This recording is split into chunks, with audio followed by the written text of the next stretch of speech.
Members, we have attained the quorum and now call the meeting to order.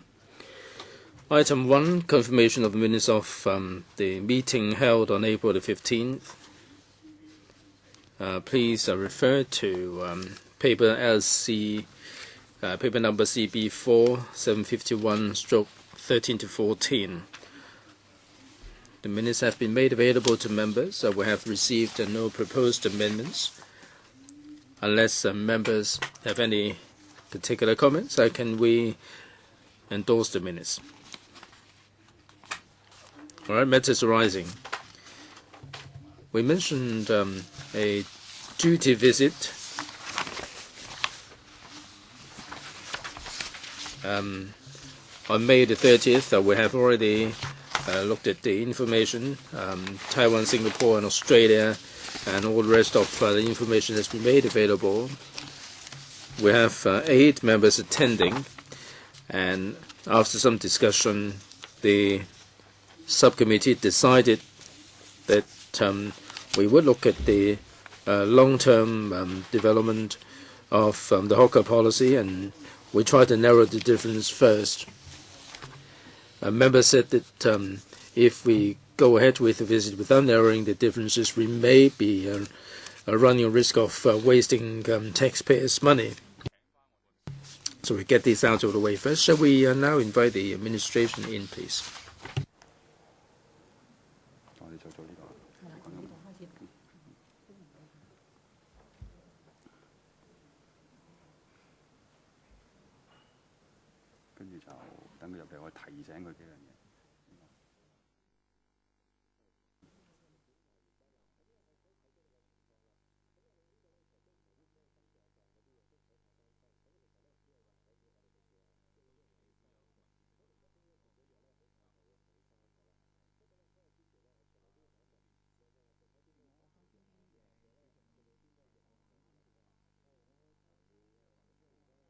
I'd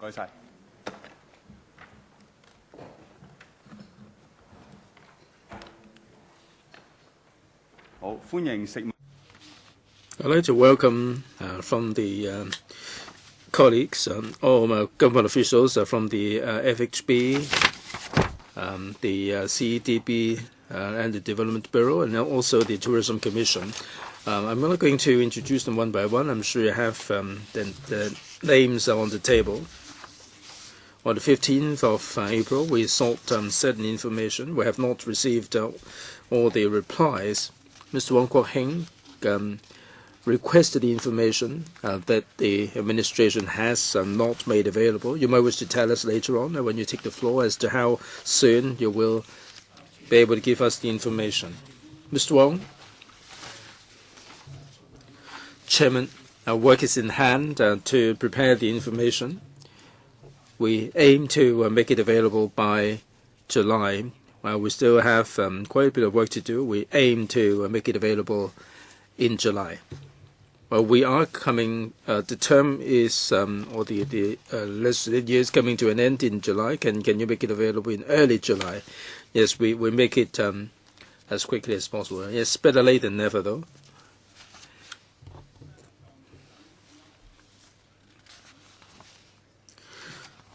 Right, setting the policy framework for the revitalization and long-term development of hawking trade. Myself and Vice Chair Mr. Alan Leung have raised questions. I hope that this would provoke some discussion.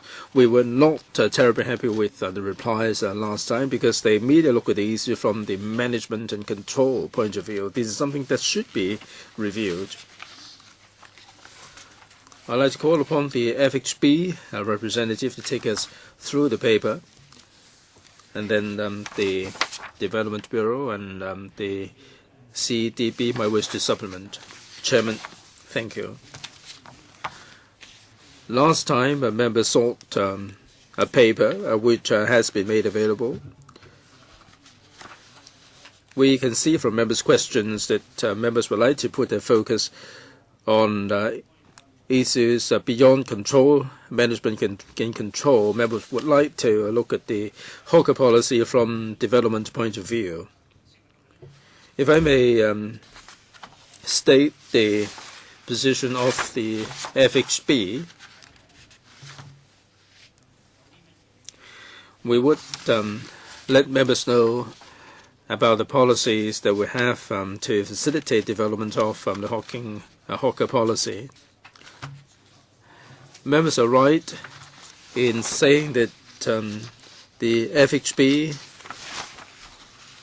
has taken over the municipal councils, and for quite a long period of time we look at hawkers from the point of view of management and control, and that is the major positioning of the Bureau.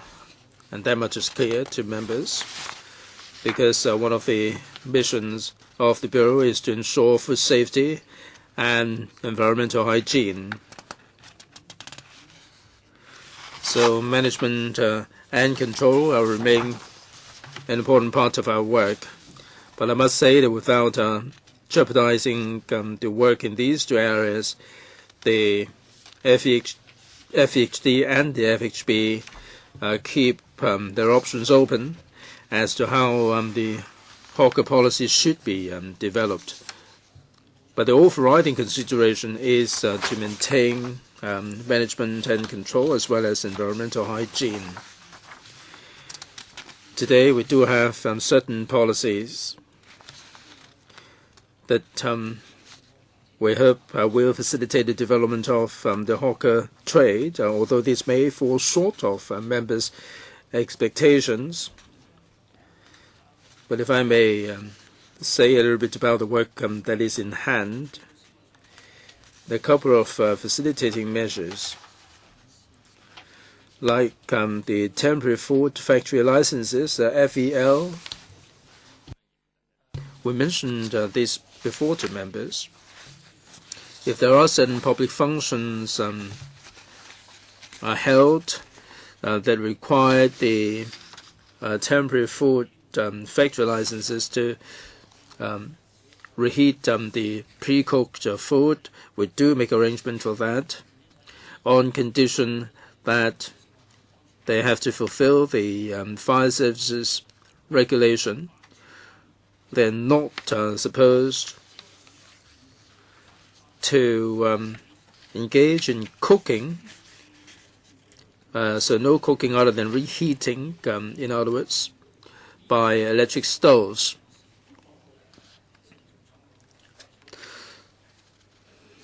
Generally speaking, this FEL will last for no more than 7 days, although in certain circumstances some flexibility would be allowed. The other example is the newspaper stores. As members are aware, that there has been a decline in the sale of printed publications. So we, instead of allowing them to sell print publications, we allow them additional commodities to be sold. There are 12 at the present moment. They're mainly convenience goods. In order to allow them room for further enhancement, we allow them to install electronic display panels to promote their own commodities. And they're also allowed to provide Wi-Fi services for the members of the public. This is on condition that the electrical installations have to be safe and there will be no obstruction to the pedestrians. The third example I'd like to quote is that the succession and transfer of Dai Pai Dongs have been relaxed. So what happens is that as long as the respective district councils are in support, then we would be only too delighted to relax the requirements so that these Dai Pai Dongs can carry on as before.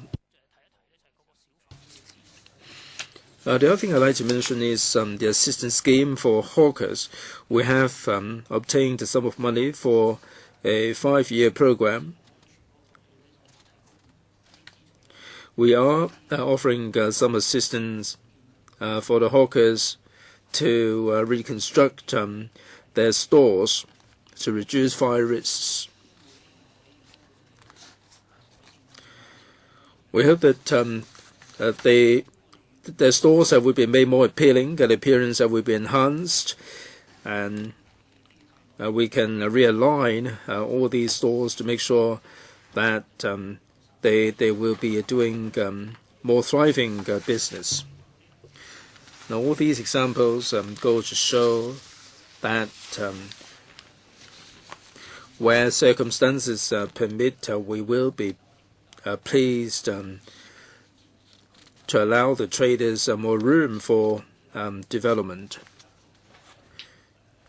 Before I hand the floor over to other bureaus, I must reiterate the point that the key function of the Bureau is to maintain environmental hygiene and food safety.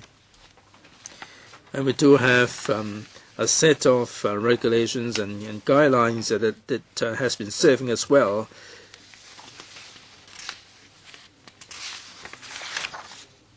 For food business, we have to impose very stringent requirements, like clean water, the handling of sewage, the temperature control of the food commodities. All these are subject to a very stringent control, and these are the areas that we have to hold the traders to very high standards, because otherwise the food safety and environmental hygiene will be compromised. Subject to these conditions being met, we are prepared to explore any ideas to further develop the hawker business. We have received some recommendations from the community. Now, if we allow hawkers on the street, to a certain extent, that would be nuisance caused to the community. So our bottom line is that the proposals have to be subject to the support of the district councils. Thank you. CDB and other representatives.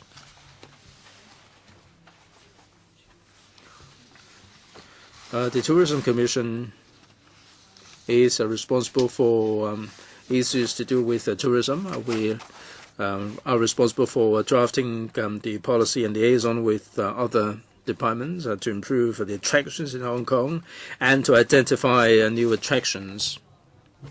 Through the Tourism Board, we are attracting visitors to Hong Kong. Perhaps Mr. Hong from the Tourism Board may wish to tell us something about the promotion strategy for the coming year. Chairman, members, if I may add, the Tourism Board has been promoting Hong Kong as an attraction. One of our functions is to introduce Hong Kong to potential visitors. Things about Hong Kong, like Hong Kong being an international financial center and so on. Now we are focusing on the high-spending clusters, mainly the adult employed adult population, and also the mature market. The setting points focus on the strength of Hong Kong, art and culture, sports activities, the greenery, the cruise tours, and so on. We're also focusing our attention on wining and dining. We hope that we will attract them to Hong Kong to spend time over their holidays. We're working in collaboration with the Tourism Commission. We're also looking at the local culture. Our strategy is to take full advantage of the online tour and the pamphlets and the hotlines to promote Hong Kong. we hope that the selling points with the local characteristics can be promoted to the tourists outside of Hong Kong. And we also have street markets and shopping streets, and we have been promoting these to our tourists. Apart from visitors, we also promote these to foreign media. For example, streets with, themed streets for them to have interviews at the streets. And we'd like to bring out 2 points. First of all, for hawkers and street and shopping streets, they're part of the shopping experience and part of our tourist attractions. And our experience tells us that usually these streets would develop and evolve themselves, and then we will incorporate the information of such shopping streets into our pamphlets. So much from me. Any other government representatives would like to supplement? Yes, Mr. Lam? Well, the Development Bureau's position is set out in para 19 and 20 of the paper. Now, in terms of provision of public facilities, this will be set out in the Hong Kong PSG, and we will follow the guidelines and reserving site for the development of public markets. But there are no provisions for hawkers. But in fact, we considered hawker areas as market, and is permitted in certain zones or is subject to permission or subject to application. Nothing more from the administration? Okay. Now, members, first of all, now our research office has prepared fact sheets in relation to the hawker policies in Taiwan, Singapore, Australia, and Thailand. And Mr. Wong Kwok Hing wrote in to ask the administration in relation to the research conducted in other places. Although the administration has not given a written reply, can you verbally tell us something about it?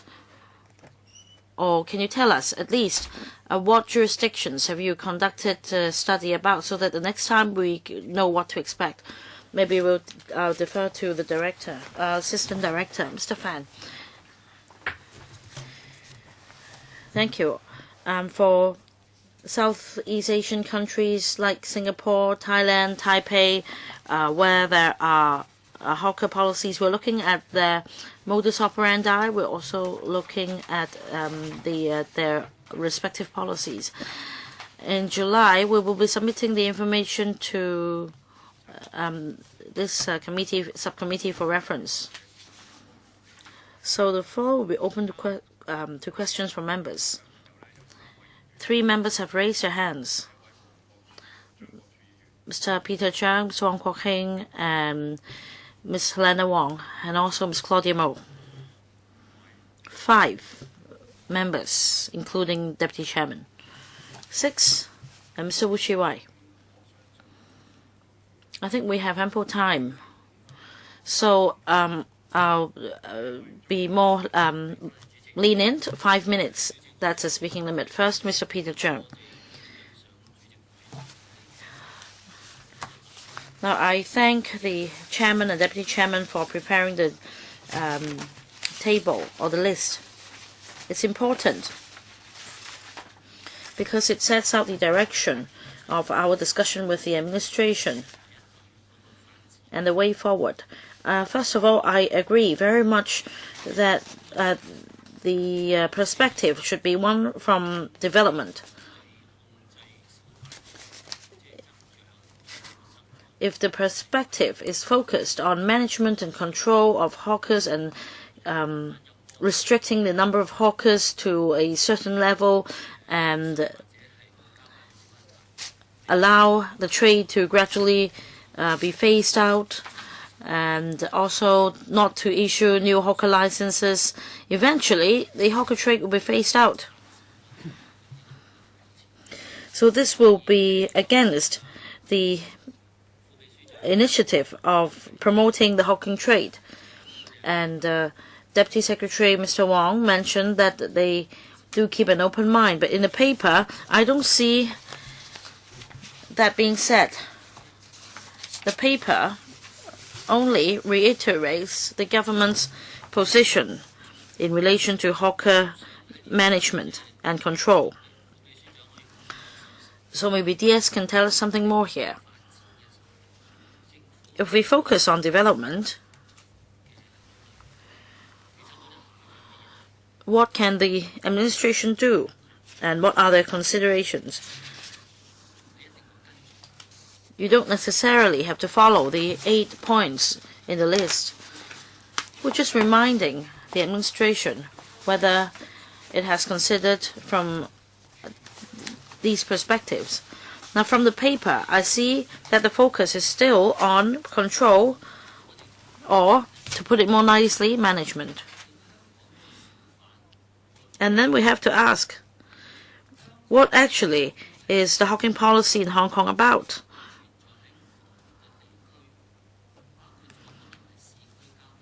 There are hawkers in urban areas as well as in rural areas, and maybe your position is different. Perhaps the Tourism Commission can tell you how the hawking trade can help you promote tourism, perhaps the CDB as well. However, I don't see any forward-looking ideas here. So let's have some brainstorming effort here. If we are really to adopt a development perspective,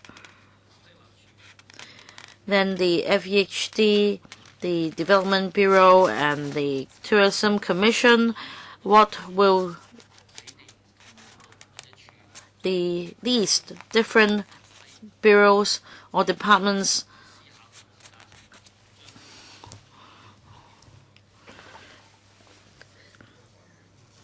consider in developing the hawker policy? You asked a number of government departments and bureaus who would like to go first. Let's see who could come up with any idea first. Yes. First question on we keeping an open mind. In fact, it's in para 7 of the paper. And there are 2 major principles, that is to ensure safety, food safety, and a clean and hygienic living environment. We have to uphold these 2 principles. And without compromising the above principles, we keep an open mind in considering any proposals relating to the hawking trade.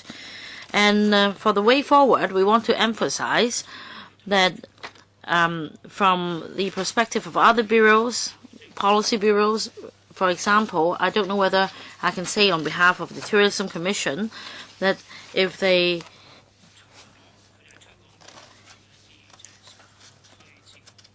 think that apart from promoting the existing hawker areas as tourist attractions, they also feel the need to develop new hawker areas, we are happy to support them. Now, I'm not speaking on their behalf. I just want to quote an example. Other policy bureaus are the same. If from their purview, they believe, for example, they would like to create, for example, more job opportunities for the grassroots, and if this is their policy, we're happy to support them. Chairman, just to supplement, I see. I read the preceding paragraphs. I didn't read the last bit, and yes, I see that you are open to consider proposals. Well, but this is just an explanation from the Bureau. I think the administration should conduct a research and see if we're to adopt a development perspective, what should be done. We could allow a second round, but your time is up for now. Mr. Wong Kok Heng.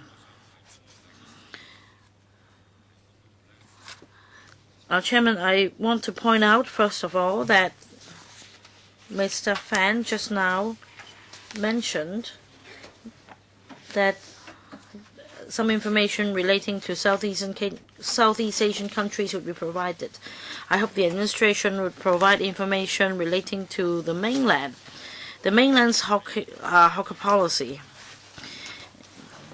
In the mainland, it's not called hawker as such. They are termed individual business operator, something like that. I want to emphasize this point because in the mainland, after 3 decades of the reform and opening up policy, the first initiative has been to allow individuals to run businesses to address the problem of unemployment so that they can engage themselves in economic activities and have an impact on society as a whole. I hope the administration can collate and give us detailed information in this regard. In the mainland, this policy has been positively recognized in the 3-decade reform policy. And these business operators have their own trade associations. They also have have representatives in the business consultative committees and also even the NPC.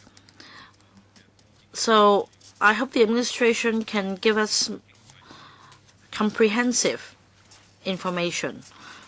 For example, the role in the mainland's economy, the statistics, because if we are to have a duty visit, there is no reason for us not to consider the mainland with over 10 billion population. So I'd like to hear from you, see if you can help. Mr. Wong, or who would like to take the question? Yes, Mr. Wong's request has been heard. We'll try our best to get some information.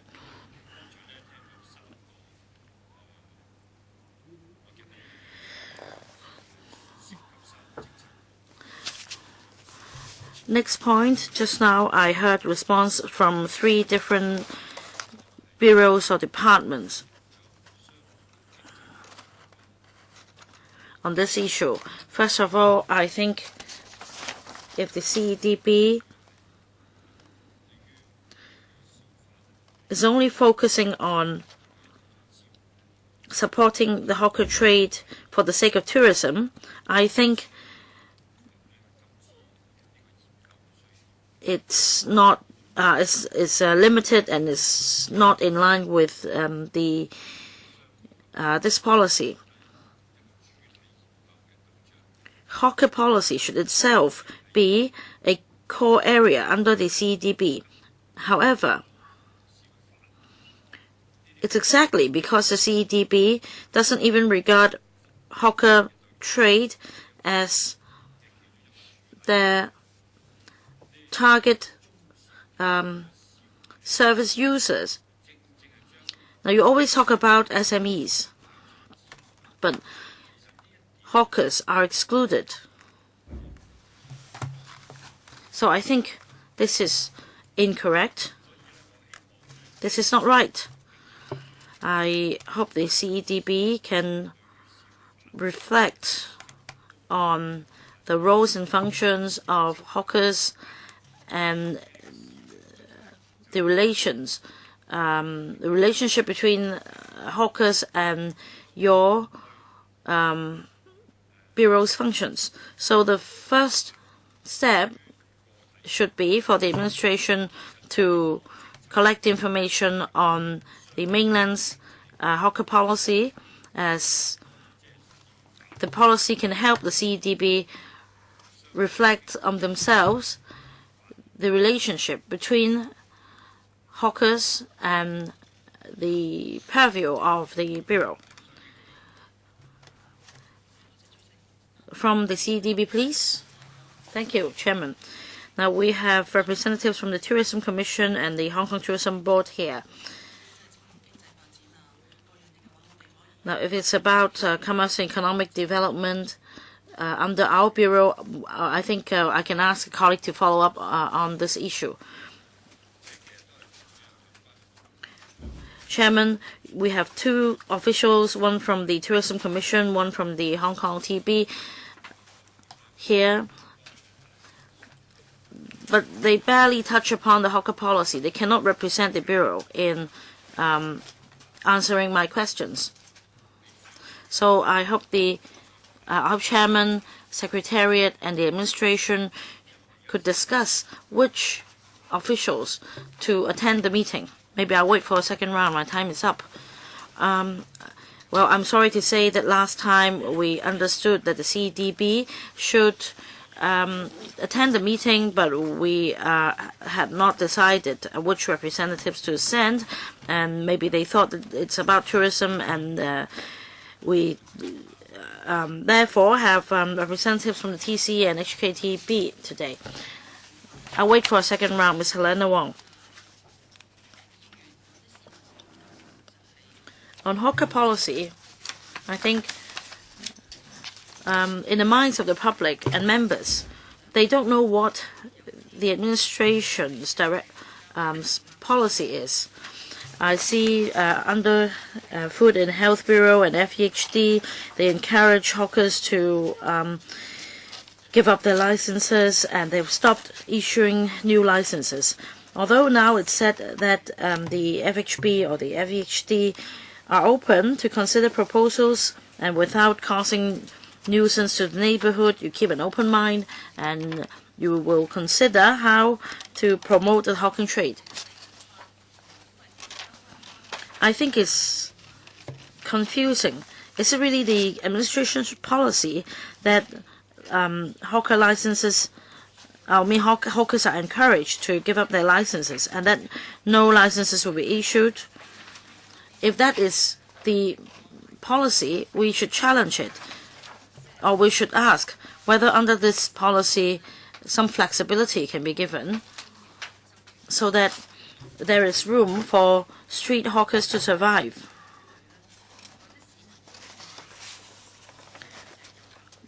Not even visitors, but Hong Kong people would like to see street markets. And for example, the Temple Street Night Market, even Hong Kong people would go. The crux of the matter is how a balance should be struck. So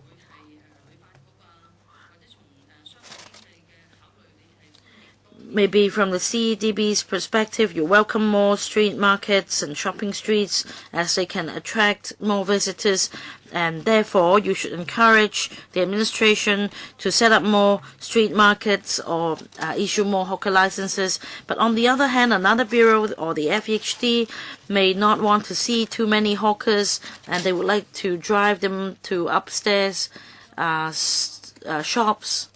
So there is a conflict between government departments and bureaus. So are different bureaus and departments heading different directions? And how can coordination be done? How can a balance be struck? Ms. Wong, you've finished your question, right? So from the administration, Mr. Wong.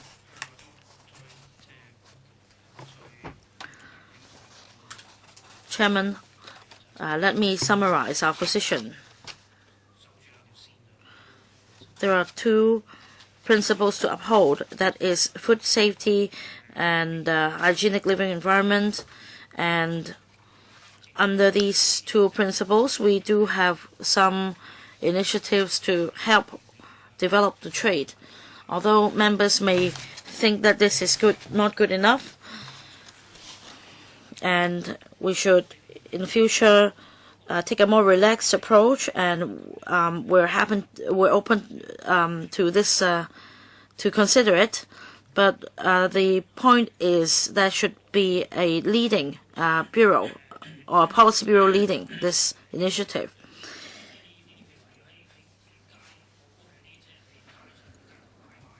Now, for street hawkers development,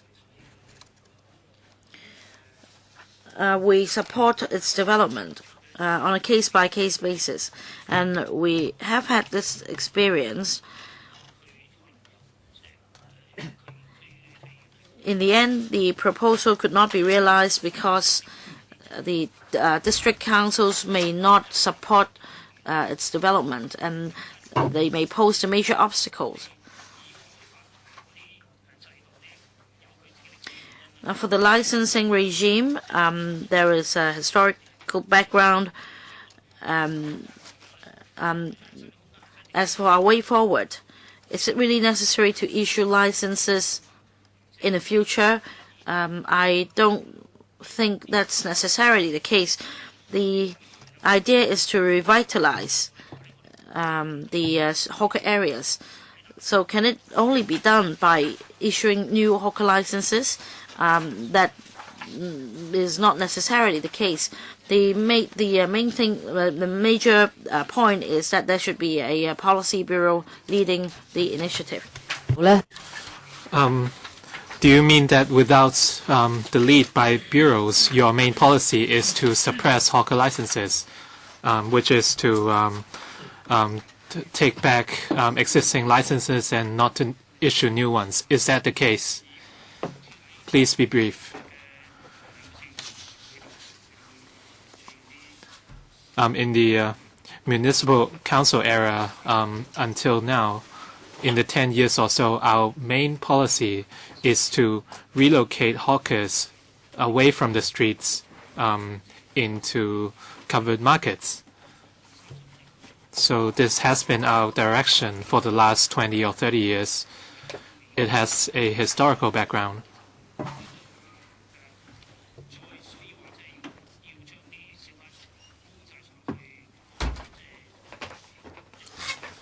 We have no imminent need anymore to move all hawkers to covered markets.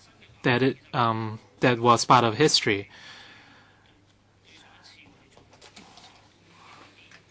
We are still issuing new licenses. We are still issuing a small number of new licenses.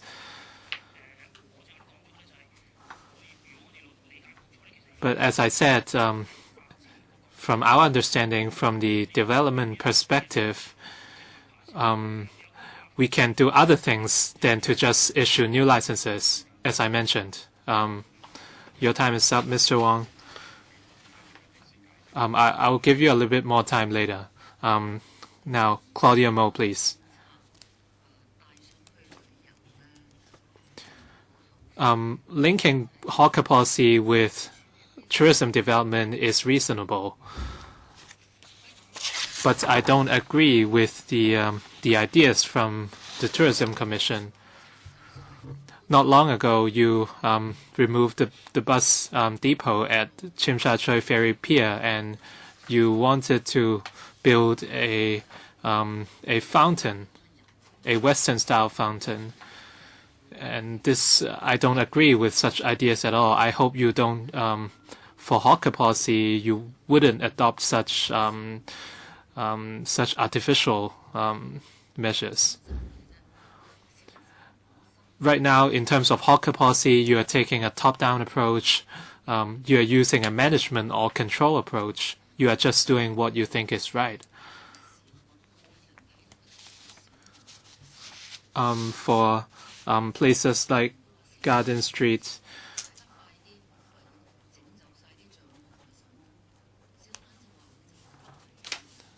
when the FEHD comes around for inspections, asking the hawkers to move, the hawkers face a lot of difficulties because of the rain, and all their goods got wet for hawkers who were selling clothes. You are causing nuisance to the hawkers with such policy. And the storekeepers at Liu Street said that the existing arrangement is really congested and there is no space in between the stores. So what happens to fire safety? Why are you ignoring these issues? I've written a letter to the FEHD asking them to provide more details on this matter. perhaps you cannot provide an immediate answer, but I've looked at the case in Singapore, and I hope the Hong Kong is not trying to kill off all these hawkers or trying to force them to move to covered markets. Hawker culture is a very important type of street culture in Hong Kong, and you cannot replace streets like Temple Street or Upper Lanskau Road. So please don't think about moving them to covered markets. This would cause an uproar. In Singapore, they have a hawkers department.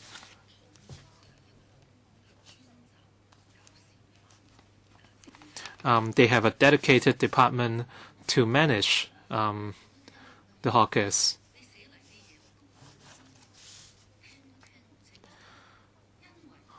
Your information is very messy because it involves a lot of different bureaus and departments, like the Tourism Commission and CEDB, and we are not going anywhere. We don't know where to start with our discussions. So will the government seriously think about the problem of hawkers in Hong Kong? It's not just about culture or tourism.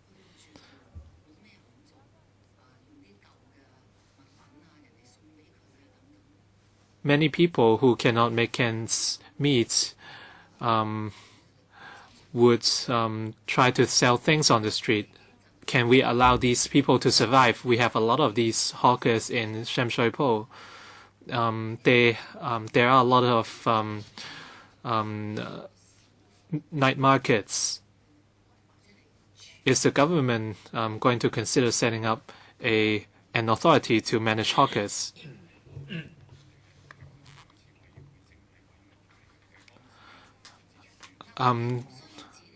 The decision to invite all these bureaus here today was a decision we made last time. I'm not complaining with the presence of the government officials today. My point is, but it's a chaos to involve the hawkers to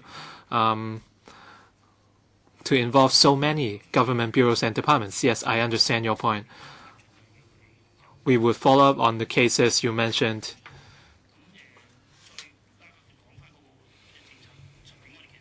And on the policy level,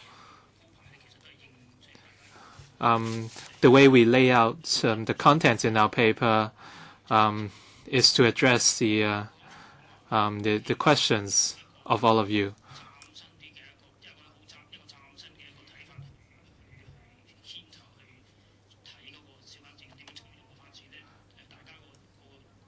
And in terms of I've heard the members' views for a new direction in terms of hawker management. But this is an issue we have to go back and discuss with the relevant departments. Mr. Alan Leung, anything else from Mr. Fan? Would you like to add more? I'll give you 30 seconds more. First, Fa Yun Street. We understand the situation. In case of rain or intense sunshine, we would allow them to use covers. And for Ap Liu Street, and we have maintained discussions with the hawker associations, and we try to group these stalls by two, and we would group the stalls in pairs, and that means they would have more room to operate, and it would ensure a more fair distribution of the space. And we would deal with the objectives. They don't oppose to pairing up the stalls, but they are opposing to the congestion issue. Mr. Alan Leung. I'm sure the subcommittee members understand what the problem is. So the FEHD cannot only try to tackle the issue from a control or management perspective. So basically, Hong Kong does not have a hawker policy, which is the main problem. And in setting up a hawker policy, it takes a cross-bureau effort, and someone from the government must be responsible for it. And last time we suggested Mr. Ko, the Secretary of Health and Safety, to take the lead. And we wrote a letter to the Chief Secretary, and through regular meetings with the Chief Secretary, we express the views of members from the subcommittee, and we hope the CS can intervene. If she decided to take the lead, then it would make life easier for us. And no matter if for the secretaries, whether it's Paul Chan or Greg So, if the secretaries are willing to designate one of his staff to take the lead, then we would have a chance.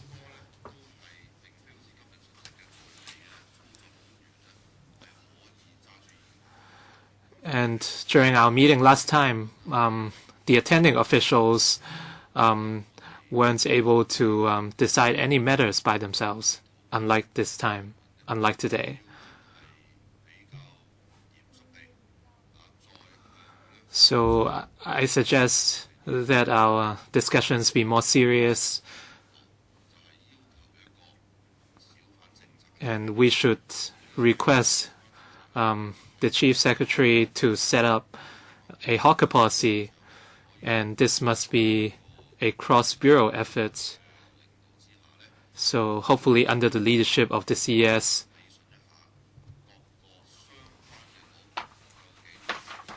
we can clarify the roles and work processes of all the relevant bureaus, and the CS must designate one of her secretaries to take the lead. Recently, I had a chat with Mr. Ko, and he assured me that the Chief Secretary would do something.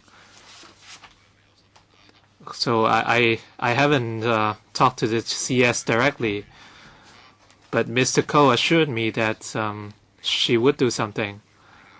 But so far,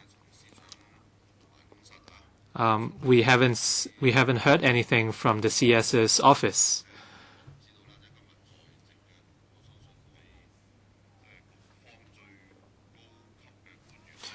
The administration officials today are rather senior, and including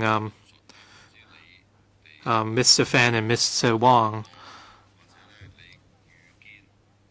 I'm not sure if the issues we mentioned today have been discussed in the FHB, and I'd like to know the way forward. Mr. Wong.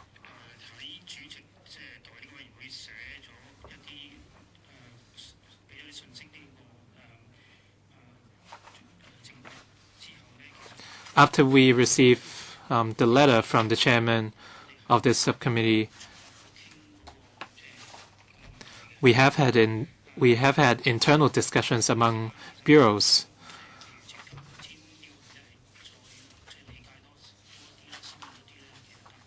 And I'd like to take the chance today to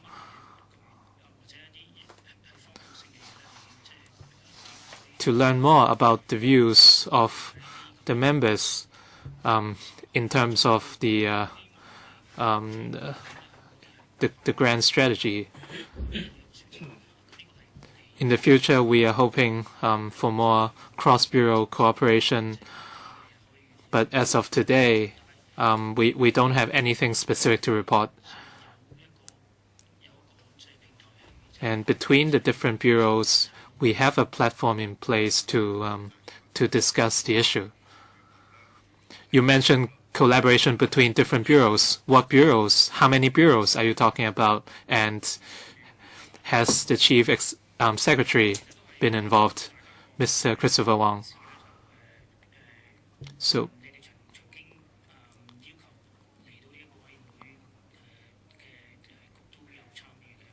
we have listened to your views, and we have invited bureaus according to your requests, including the CEDB, the Home Affairs Bureau, and we have colleagues from all these bureaus in the course of our discussions.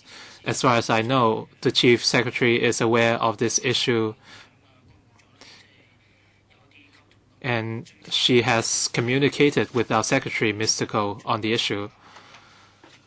However, at the end of the day, the actual coordination between different bureaus is something I cannot answer today. Perhaps you won't be satisfied with the answer, but you can leave it to the next round. Mr. Wu Chi-wai and Mr. Raymond Chan.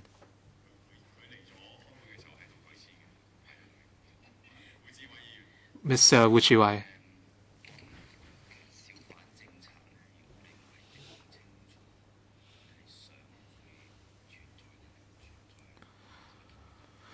If we don't define hawker policy clearly, whether or not we want such a policy to exist, and our discussions would be very difficult. The government said they are taking an open stance as long as food safety and environmental hygiene are safeguarded. Assuming that this is the government's stance at the moment, if this basic premise is satisfied, the government would agree that we should review the economic role of hawkers in Hong Kong, and whether and what we should do to strike a balance between the different issues arising from hawkers. So this is a point I want to ascertain first before we move on to other to further discussions. Mr. Christopher Wong.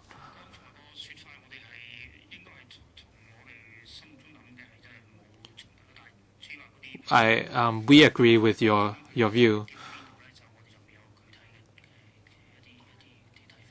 but we don't have very concrete ideas yet.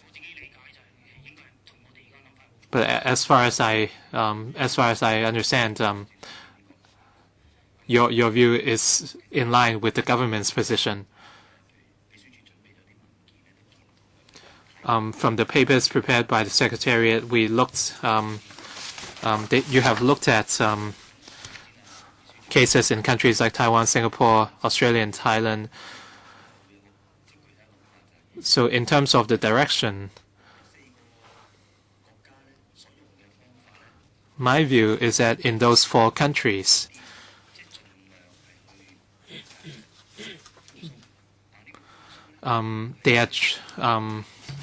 they are rather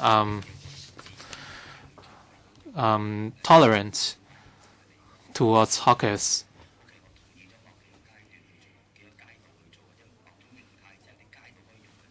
and those countries adopts specific models for the hawkers to operate, and they are often temporary in nature, which allows hawkers to operate without causing problems in urban management. Would the government take reference from the experiences in these 4 countries and think about what problems Hong Kong would encounter if we learn from these countries?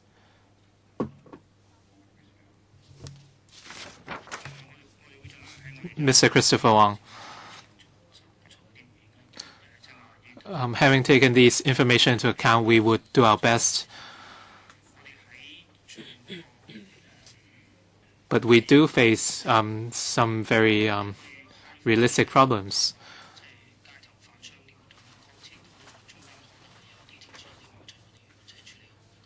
There are certain conflicts we have to resolve in terms of hawker management.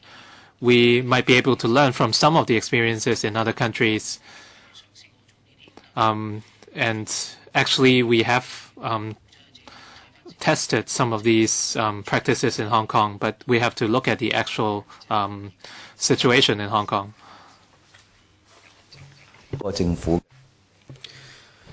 Well, Mr. Wu, the hawkers like Tin Kwang Hui,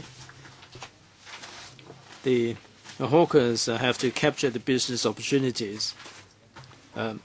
It's no good for you to allot a space for them in a certain location and push people in that direction. I never supported the idea of allotting spaces to hawkers like Tin Shao Hui because that's a non-starter in the first place. I think you have to accept the fact that the hawker trade is an organic development.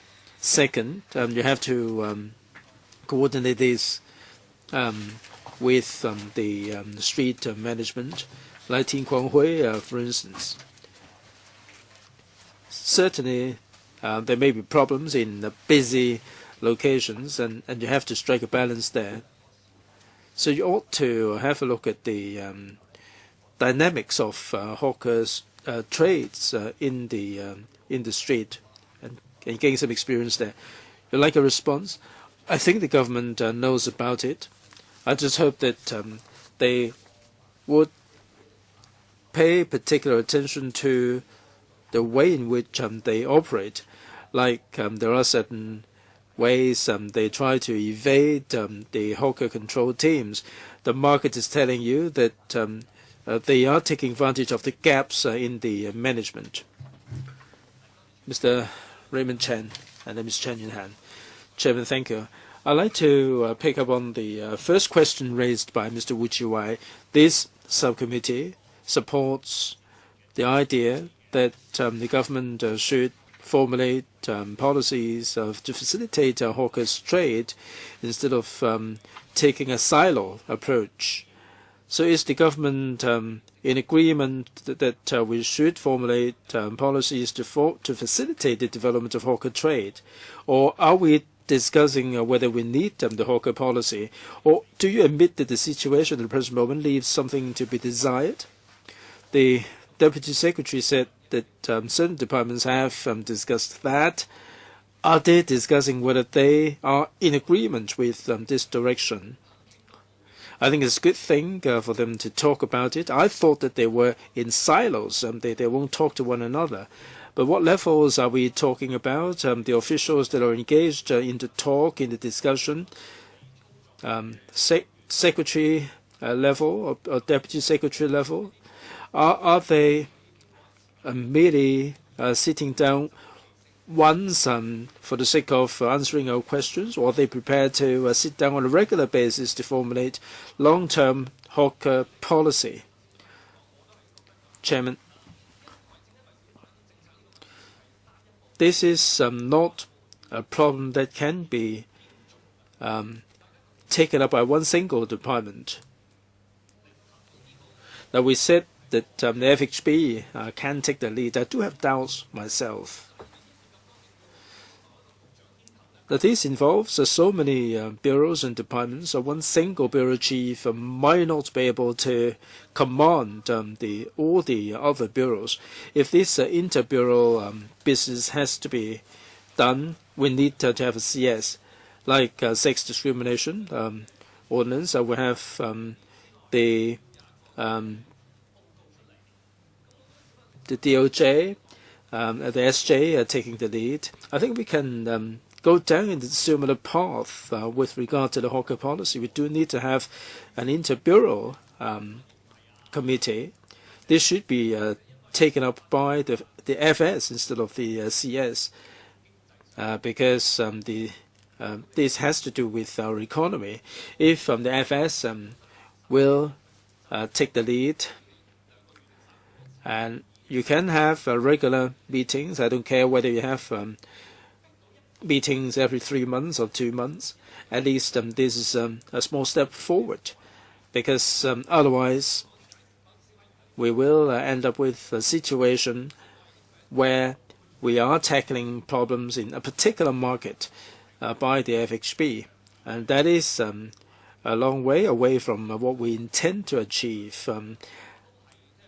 I don't really want to have the whole string of meetings in which we are just airing our views without any direction being mapped out. Perhaps one of the top secretaries can take the lead.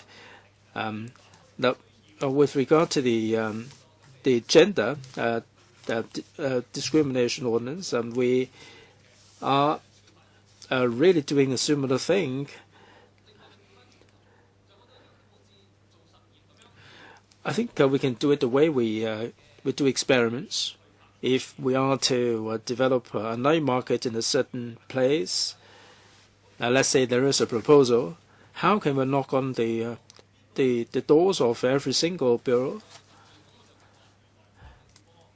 In fact, maybe no bureau would be prepared to take up the task. The FHB is responsible for management and control to make sure that there were no accidents and no nuisance caused to the residents. So what they have in mind is not to cause any nuisance, but for this management bureau to talk about long-term development. It may not be fair on them for them to come up with more innovative hawker policy or risky policies. It may not be fair on them. I'd like to leave a little bit of time for the administration to respond to my question. This session is until 4:25. We have plenty of time. Mr. Wong. Chairman, if I understand correctly, members are asking for a hawker policy that is far-sighted. As I said a moment ago, we have different bureaus that are looking at the issue as to whether we can meet members' wishes and come up with something like this. I'm afraid I cannot answer this today, except to say that there are bureaus that collectively looking at this issue.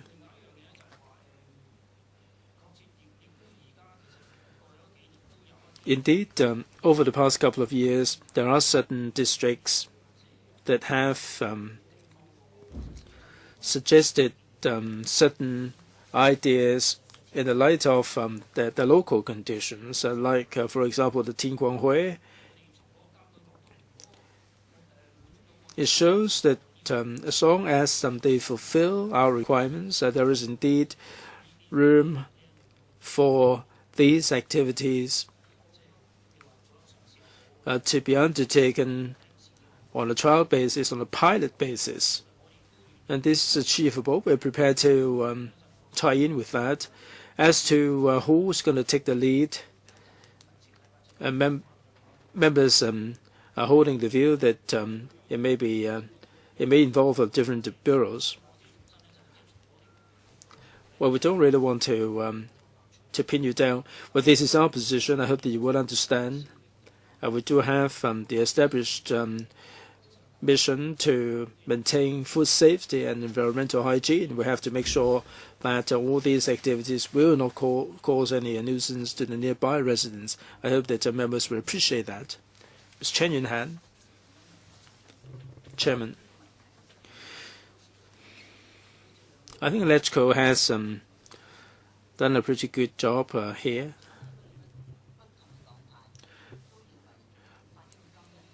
Now, there are certain, there is a consensus that there is someone in the government who should be taking the lead. I suggest the FS does the job.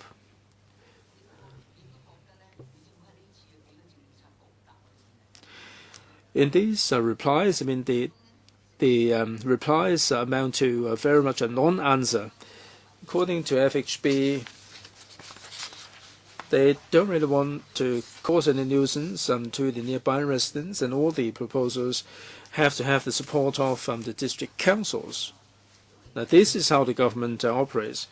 In paragraph 16, they said they are prepared to look at various proposals, and then they talk about the district councils. I am a super councillor, and different departments, different districts are bound to suffer certain nuisances. Some would say that people living upstairs might be affected, and the government doesn't have any comprehensive policy to govern the hawker trade. I think this is the responsibility of the government. What we're asking is to have a senior enough official to coordinate this micro economy, this local economy. This will involve a couple of policy bureaus, indeed. At this present rate, I am concerned about the situation. Now, this is a subcommittee. I don't blame the government officials for digging their heels in. Of course, the FHB would be holding fast to their position, and that is management and control. Now, the CEDB is responsible for tourism, but when we talk about a microeconomy, the Tourism Bureau may not, Tourism Board may not object to that. Now, when it comes to land, they say that the land is not there for this purpose. That the panel would like to pull this off the ground. The chairman, I hope that you would be energetic enough to face up to the issue. Please, let's have a top secretary being put in charge of this local economy, this microeconomy. I hope that you will write to the CS. That it was said the CS is concerned about it. I talked about this before I left Let's Go. And then when I left, Mr. Wong Kwok Heng took up the cudgel. And when I came back, I had to talk about this issue all over again. So I hope that you would name the responsible official to be in charge. If you were to say that FS is really super busy and he can't really take it up, please come with someone. Definitely, Greg So has to be here.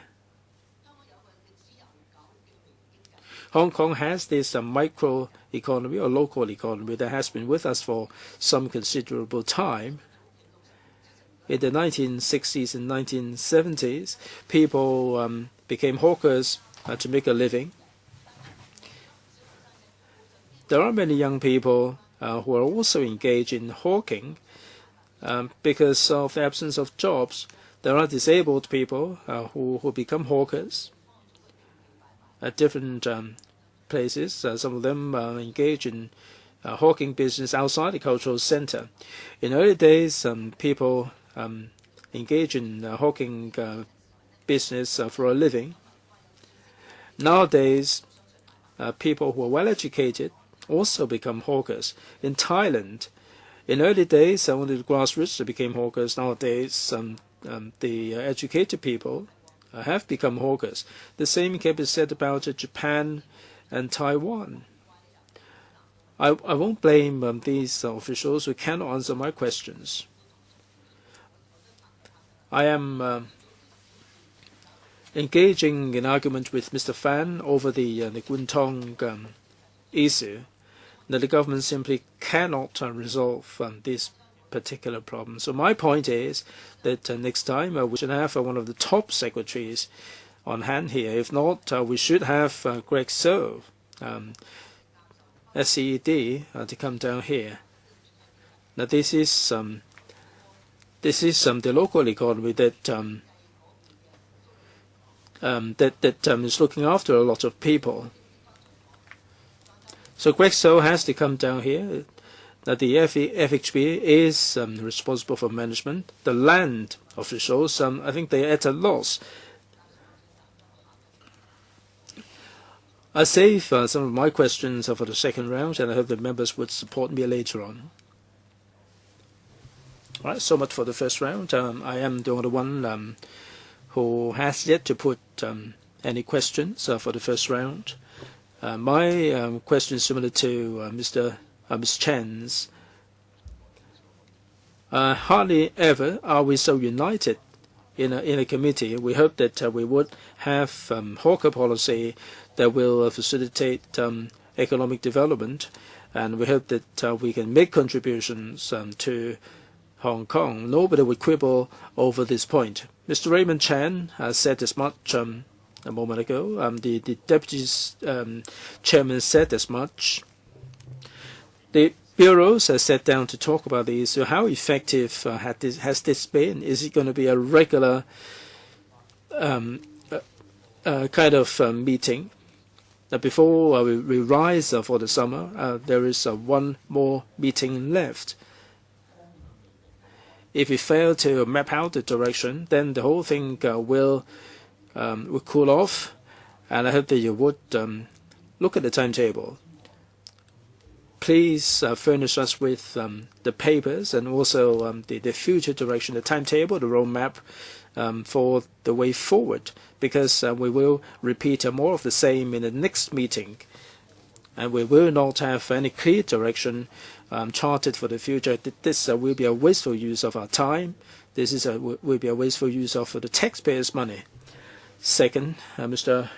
Christopher Wong, you have elucidated the Bureau's position.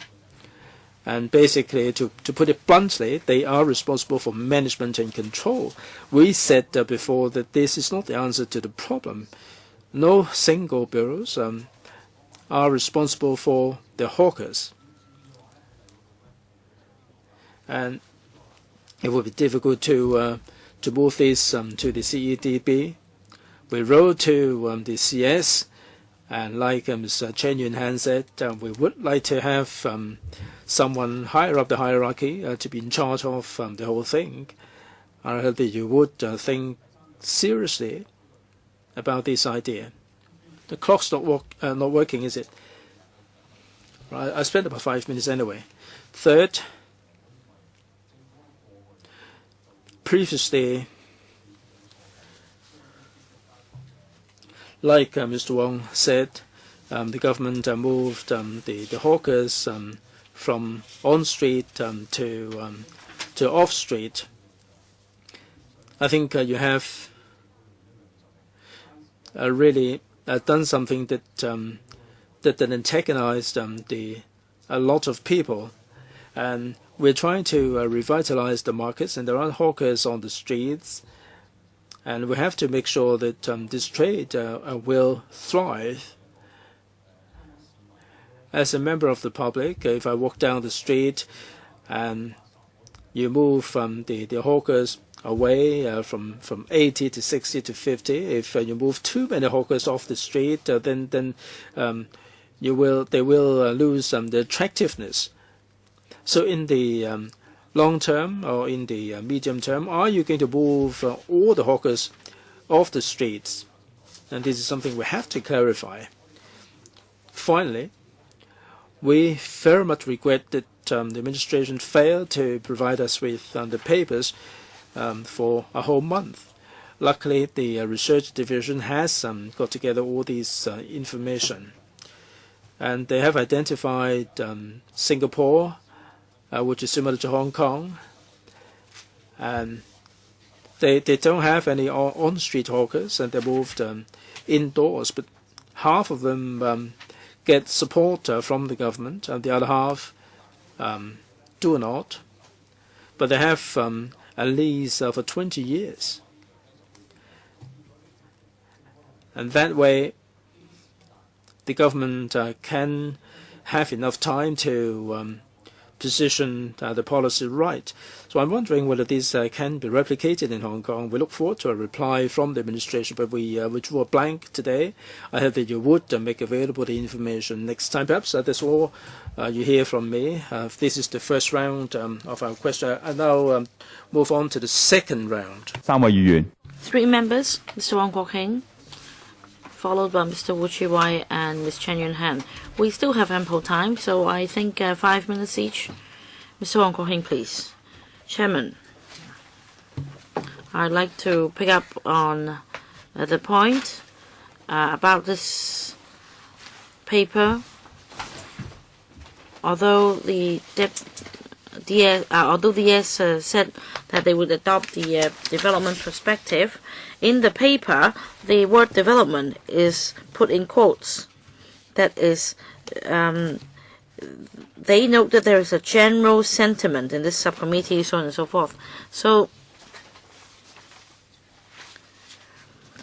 it may not be the government's policy to develop the hawker trade, the hawking trade. Otherwise, they would not have put this word in quote. And then there are 2 major principles. One is food safety, the other is environmental hygiene, and then there are 4 measures, and they're somewhat limited. So the administration's paper has not fully addressed our request for a long-term, a forward-looking hawker policy. So I hope the administration can, after heeding our views today, go back and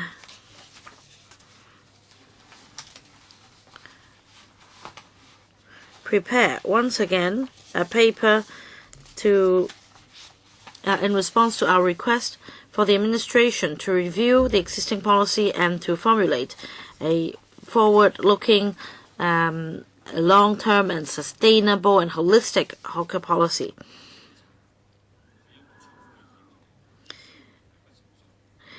It may not be mature enough at this stage, but please do give us a draft policy, as the subcommittee is concerned about the direction. The administration should give us a policy paper for discussion, as I've described,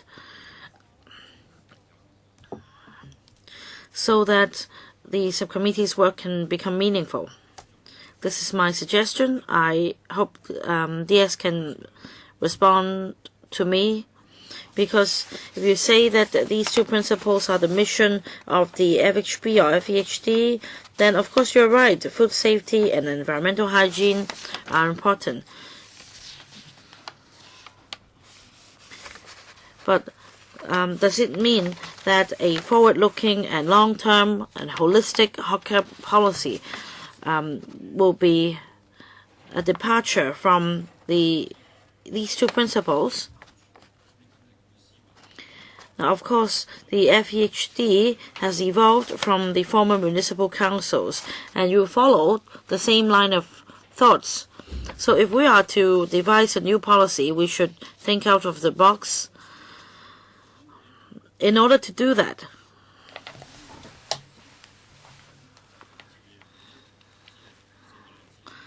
so if you don't think outside the box, you will end up having these 4 facilitating measures like temporary food factory licenses, newspaper stalls, and rules, relaxation of the succession and transfer of licenses and assistance scheme for hawkers.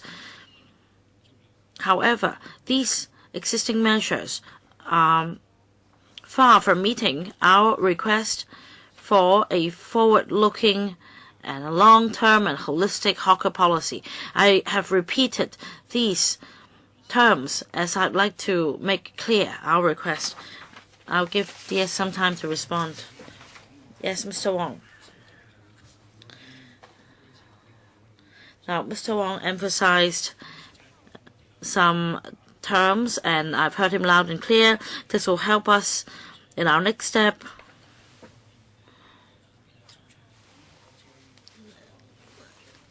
In specifically the response we should give to this subcommittee for further discussion. Now, there are also issues to be considered by other policy bureaus and departments, but of course we'll bring the message back to them. Now, after assimilating the suggestions, what should or how should we respond to this subcommittee next time? I cannot say for now ultimately what paper we'll be submitting to the subcommittee.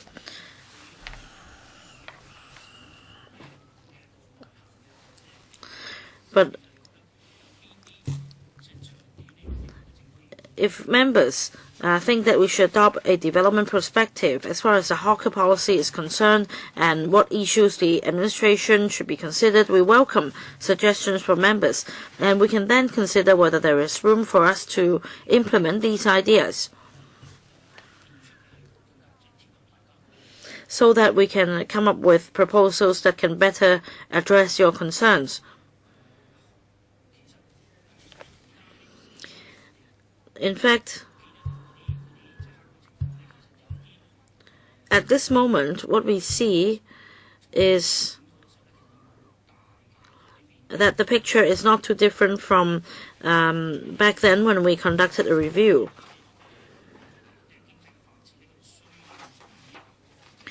Because of the economy, some may need to rely more. Some may need to adopt a more relaxed approach to help hawkers. Now, we need to consider whether this meets our needs. Do we need to create job opportunities by relaxing the policy for hawkers? So I think it's up to the relevant policy bureau to give us their ideas for us to consider. So if you want to focus on a particular area and if you'd like the administration to consider it, please give us suggestions. Chairman, just to supplement, I welcome DS' reply. I'd like to respond to his remarks. Now, Deputy Secretary, you are right. And that is why I want the administration to look into this important element of our economy, and that means hawkers, and why the CEDB has not considered hawkers as their target groups. Because from the FHB's purview, they focus on management and control and also food safety and environmental hygiene. Now, let's say, I'll give you an example, Chairman, a simple one. Let's say the hawker policy is an individual, a person, and then the FEHD or the FHB then only focuses on the person's food safety and the person's hygiene. And therefore, the CEDB has nothing to do with this person. And there is a gap here. That is why we invite the administration to be more innovative in considering the role of hawkers in our economy. Next, Mr. Wu Chi-wai. Thank you, Chairman. I think Deputy Secretary just now mentioned a few times that he would like the subcommittee to have some specific ideas for the administration to come up with proposals and consider our ideas. I think this is good. The Deputy Secretary said that without compromising the major principles, that is food safety and environmental hygiene,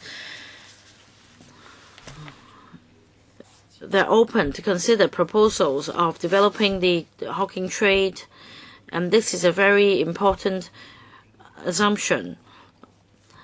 From overseas jurisdictions, we can see that if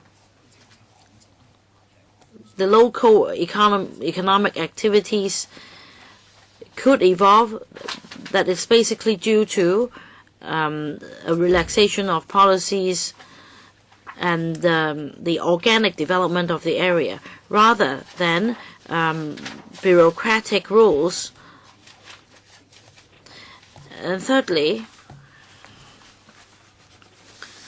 and I'm referring to the jurisdictions with hawker policies, one thing common is that there is a platform which allows anyone to enter, to find his own room for survival, instead of designating certain individuals this career path. And if this subcommittee agrees, we can commission our own studies based on these basic concepts, and then having regard to the local conditions, we can commission our own studies to form our way forward, so that in the future our discussions would be more specific. Maybe the administration is also puzzled. Of course, the FHB or the FEHD will be focusing on hawker management or control of hawkers. However, we should not just focus on hawker management. We need to strike a balance. So, Chairman, perhaps we can have another meeting in July, awaiting the administration's response and their view on the hawker policies in other jurisdictions. But at the same time, we can also commission a study. I don't know in what way, but to commission a study or to ask the research office to conduct a study based on the ideas I mentioned, and to invite the research office to conduct a study on hawker policy. I remind members not to resort to code mixing because it will be difficult for interpreters. Yes, the member's suggestion has been heard loud and clear. I have nothing more to supplement. Next, Ms. Chen Yun Han. Chairman, now DS just now posed a question. I want to reply to his question. First of all, and I will give him my ideas, and these ideas should be sustainable. The former municipal councils actually stifled the room for hawkers to survive, and back then Mr. Wong Kok Heng was also a councillor, and he wrote or he made a submission criticizing that, and that's the historical background. Now, on this wrong basis, over a decade or so, our economy has evolved, and then you hear criticisms from members that our economy or economic base is so narrow that not many trades can survive, and we have minimum wage because close to 600,000 or 700,000 people of our population live below the poverty line, and they are CSSA recipients because they have no other means. In other countries like Taiwan, Japan, etc., the government reformed the economy because of that. Now, I put this to the government, but the government just ignored me. The other point is our economy only focuses on financial services and real estate. And back then I also talked about it with government officials. And then some officials told me that rentals for commercial shop spaces have fallen. And I said, that's good. Now, in the past, we had shops of a great variety. Nowadays, we only have goldsmiths, etc., along Nathan Road. Is this what Hong Kong people want in the 80s and 90s?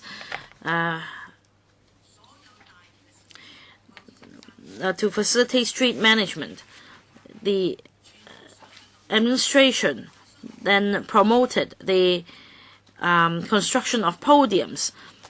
So we see podiums constructed in major developers' projects. And also, so what I'm trying to say is that this is the fact. Yuman Square, back then I also made the submission. I opposed the government's policy. The rent was just $10,000. Now I can give you more points. But the point is the government is driving grassroots away. They're stifling the room for young people to survive. Hard-working youths are now against the government. Of course, I reprimand the use of violence, including those who incite the use of violence. And I'm not talking about everyone, but there are some who are really aggrieved. Now, going back to the example of Kwun Tong and San Po Kong, originally, with revitalization of industrial buildings, people could rent industrial space very cheaply. And it was in Donald Tsang's era. And then Mr. Raphael Hui's case, from it I can see that there must have been government business collusion. I don't know if I'm right. Now, you may have heard about it. I said to Mr. John Tsang, if you don't resolve the problem, there will be more conflict and more grievances among young people. And I also said the same to Mr. Paul Chan, also to the chief executive. But my words have been ignored. So, yes, I can put forward 10 reasons. You need to have a policy. Otherwise, you cannot address the grievances in different sectors of society. We don't have a policy. I said once again that why our young people would oppose to any kind of planning for example, in Kowloon East, because there is no policy to support them. I might sound agitated because our union is very concerned about job opportunities, and we have been looking at other jurisdictions as well. From the United States to Southeast Asian countries, they have policies to help young people excel. Why do our university graduates, our young people, end up taking to the streets? Of course, I agree that it hasn't to do with this term of administration. And yet, this administration has the resolve. And when Mr. Leung Chun-ying was canvassing votes, he also agreed to develop the street economy. So, yes, if necessary, I can put forward 10 reasons and 10 points. The professors from 2 universities, including the Polytechnic University, have talked about it. Now, why are people so aggrieved, so angry? Now, Chairman, I may sound very angry now, but I've put some good questions to DS. The administration should look at our community and see what is happening to the grassroots. I'm sorry I may be angry, but I'm not upset about the DS, but about the administration, and these two terms of administration, in fact. Thank you very much, Ms. Yun. I don't need them to respond. In the last round, you said you would give the government a chance to answer. I gave them 10 points. If 10 points is not enough, I can give them more. I did my homework. Thank you very much, Ms. Yun. Ms. Chen. Mr. Wong Ko-heng, do you have more questions? I have a question myself to follow up on Ms. Chen's question, and then we can go to the next round with 3 minutes each. Just now, Ms. Chen said a lot of young people are really upset. Actually, we are not just talking about young people here. A few days ago, we had a meal with the chief executive when he visited LegCo, and we talked about the issue of upward mobility. Why is there so little upward mobility for the youngsters in our society today? And hawkers are actually give a lot of young people a chance to have their own business. And Mr. Christopher Wong talked about the stance of the Bureau, which is to ensure environmental hygiene and food safety.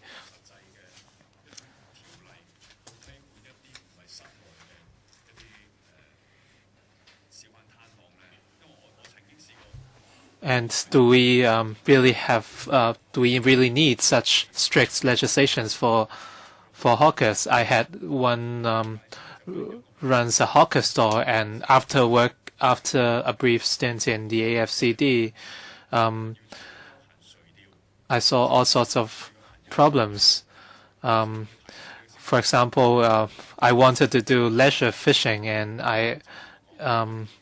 the fire services department came along and asked why I didn't install an automatic sprinkling system. But as you can see, it is impossible to install such system in the fishing raft. So similar situations might occur for hawkers. Because of certain technical constraints, they might not be able to satisfy all the requirements from the government. When you look at paragraph 5 in the paper, it talks about tourist destinations. So what is the planning department's stance on the issue? And on environmental hygiene and food safety, we refer to hawkers that deal with food. And we are relatively stringent for food hawkers. And this is well-grounded because food safety is very important in Hong Kong. If the hawkers don't sell food,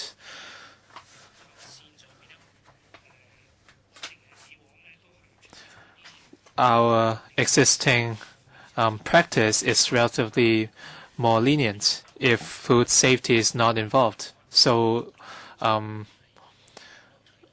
we do distinguish between these two types of hawkers. And as far as street economy is involved, if the hawkers are to sell food, we will still be quite stringent. And as I mentioned, this is necessary. For hawkers selling other types of goods like dry goods, we can be more relaxed. And perhaps the planning department can add more on the planning perspective.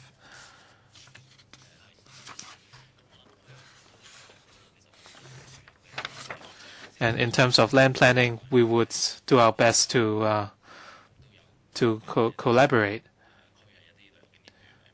Right now, a lot of hawker areas are located in tourist spots, for example, Temple Street, so we have to think about how to promote them. But in terms of land planning, we would do our best to work with the relevant departments to promote the hawkers. Mr. Wong Ko Heng, Mr. Raymond Wong, for the next round. You have 5 minutes. I think it's a waste of time that we have this type of meetings. I will really consider whether I will continue to be involved with this subcommittee. The government's attitude is really annoying. The Electrical Secretariat has prepared a lot of information, and your paper only has a few pages, and there's nothing new we haven't heard before.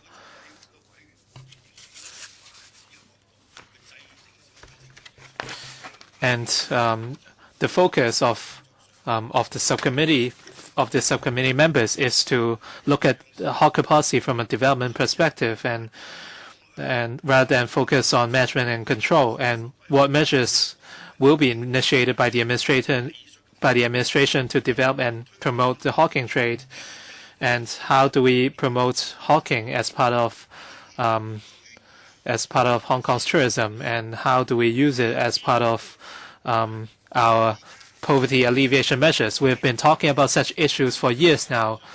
Right now, we are just trying to reiterate these points, and our society wants our hawker policy to go along this direction. And in your paper, you mentioned so many bureaus, including the FHB, CDB, LWB. You have 6 pages in your paper, and you haven't given us any answers. I think we can save time rather than have these meetings, Chairman.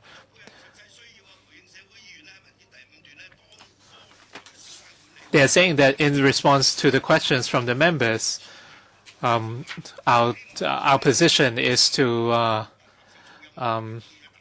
tackle these issues with our existing measures and practices. And in recent years, the FEHD has reinforced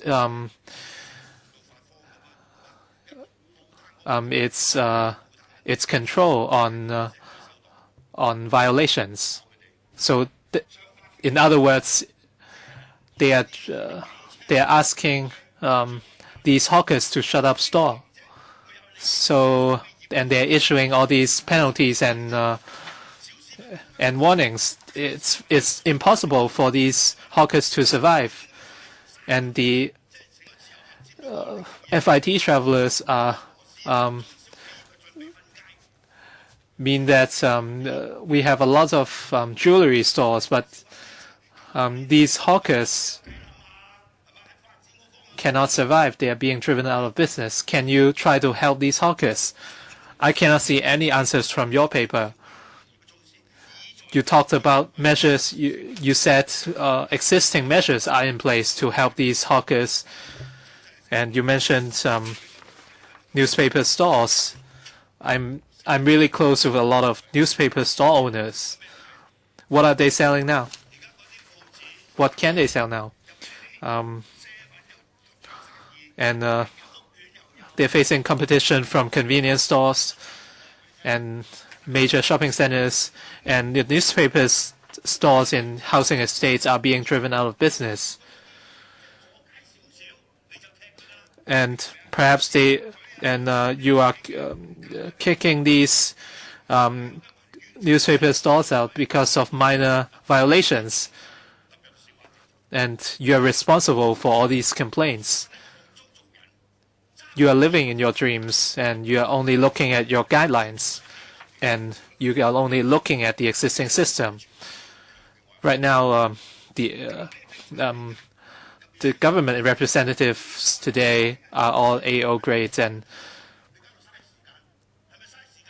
you're just wasting everyone's time.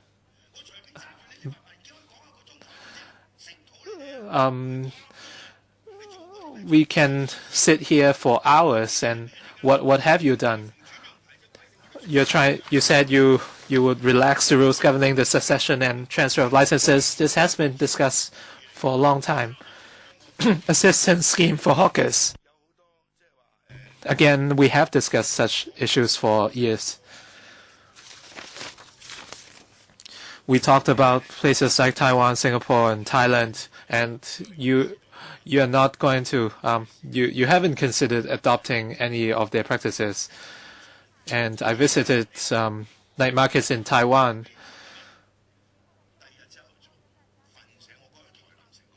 I was in Tainan and I visited Kaohsiung, and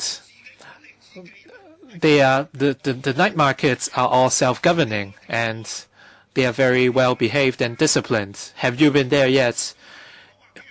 At night, it seemed a mess, and there are dozens of stores selling this different types of cooked food. But on the next morning, the market is unbelievably clean.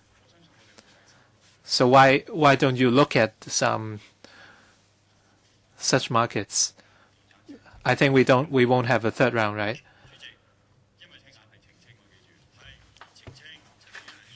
You can only make clarifications. Just now, Ms. Chan's what Ms. Chan said. I want to clarify that our letter was not about hawker policy, but at that time the administration wanted to cancel a bureau, so it was not about hawker policy. Mr. Tommy Chang. I somewhat agree with Mr. Raymond Wong, but this is not the problem of the current term administration. I think the problem started in the 1980s in the age of the Urban Council, and we faced economic recession at that time. And a lot of hawkers and dapaidong operators, it was their way to survive. Operating these stores were their way to survive.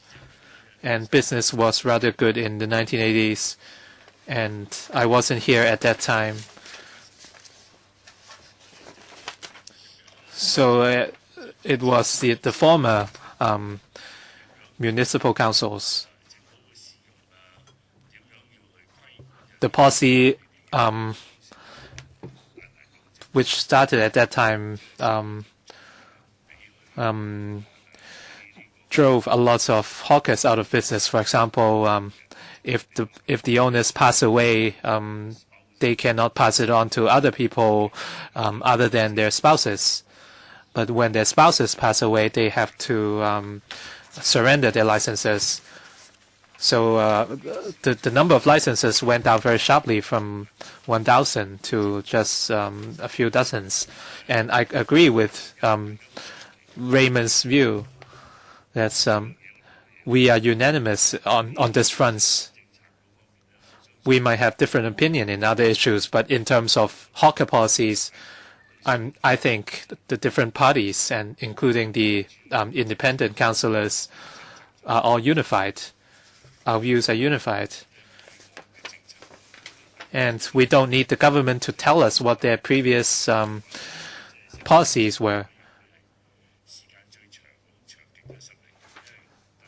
I've been involved with the panel on food safety and environmental hygiene for a long time, but for more than 10 years. But I'm not as pessimistic today. I think the government could still have a role to play.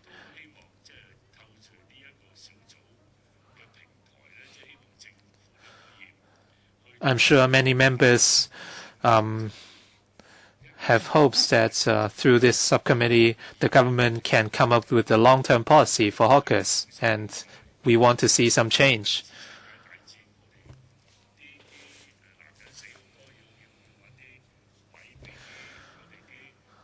when we look back to the 1950s after the Second World War,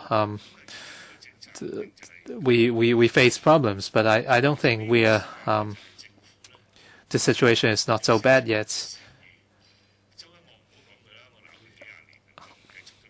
I think the government should really change their attitudes, and I have some expectations of the Secretary, Mr. Ko. But right now, I'm not so optimistic anymore.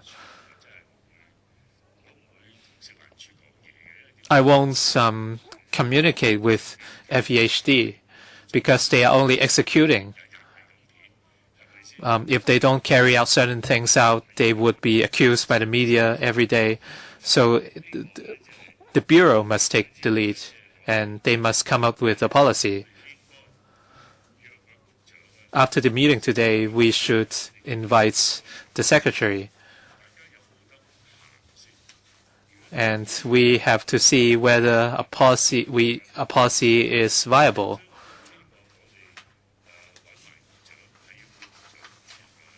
So we have to invite the Secretary himself.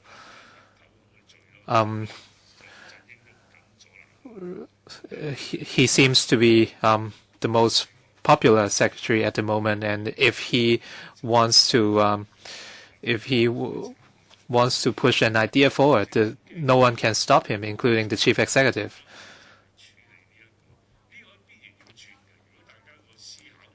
We must change. We must use a new school of thinking. We cannot rely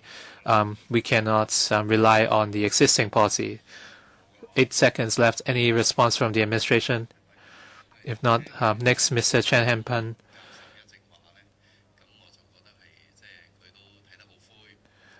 Raymond Wong seems to be very pessimistic, and I understand why. In terms of, there is something lacking in terms of hawker policy.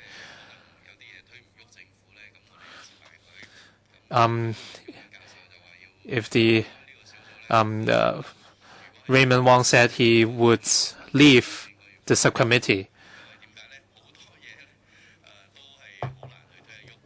But I understand, and I agree that a lot of policies are very difficult to drive. But we need to be patient because policy changes don't happen overnight.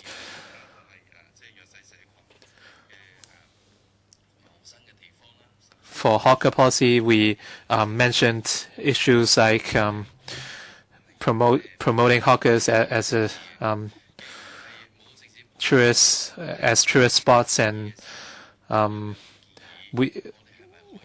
government did not exactly turn us all down.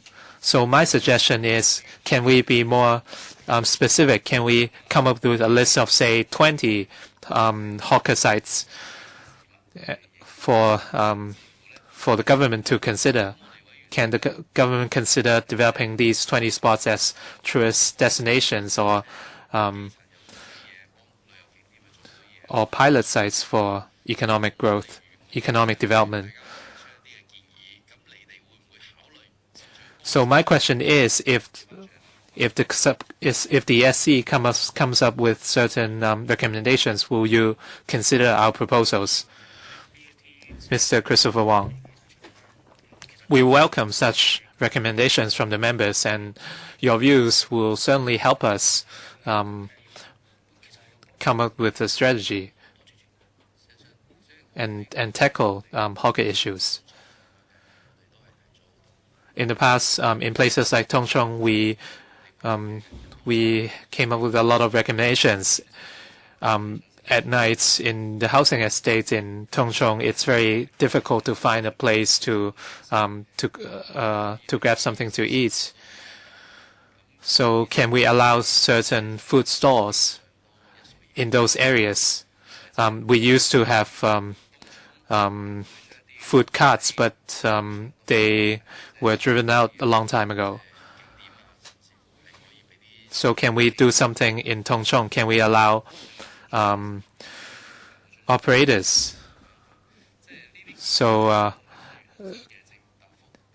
can we allow such practices in Tongchong? If you are willing to listen, then we can come up with further proposals. Any response from the administration? A lot of districts in Hong Kong are labeled tragic areas, so we certainly don't. We hope there would be an improvement. Yes, indeed, Chairman. If members have any specific ideas, please, by all means, let us know. We'll look at it from the existing policy point of view. As to whether we need to adapt our policies, I cannot give you any undertaking as of now. However, we will be prepared to look at it with other bureaus.